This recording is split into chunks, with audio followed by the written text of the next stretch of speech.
Nouvelle journée de mobilisation donc pour les chauffeurs des TCL comme la semaine dernière. Ils se sont mis en grève pour dénoncer la hausse de l'insécurité, un mouvement suivi par 20% des conducteurs. Résultat, les perturbations étaient plus importantes que la semaine dernière sur le réseau. Les précisions de Lauriane Pellao.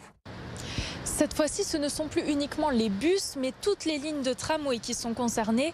Les fréquences sont perturbées. Résultat, il faut parfois attendre plus de 20 minutes sur certaines stations. Une véritable galère pour les usagers que nous avons rencontrés, même s'ils s'adaptent à cette situation. Il y a eu un peu de retard sur le T1.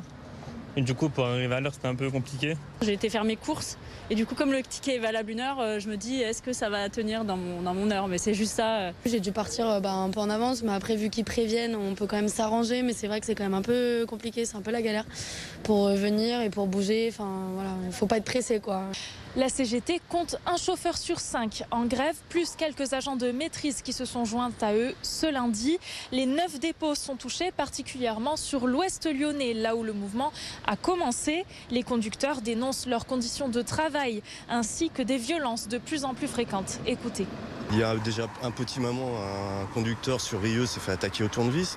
Récemment, c'est une agression oculaire, des jets de pavés dans le pare-brise d'un bus. C'est un ras-le-bol, un trop-plein, un ensemble de choses qui font que beaucoup de conducteurs maintenant se lèvent le matin et se disent « qu'est-ce qui va m'arriver aujourd'hui ?» Les grévistes vont être reçus demain matin par la direction. Si cet entretien ne les satisfait pas, le mouvement devrait se poursuivre la semaine prochaine.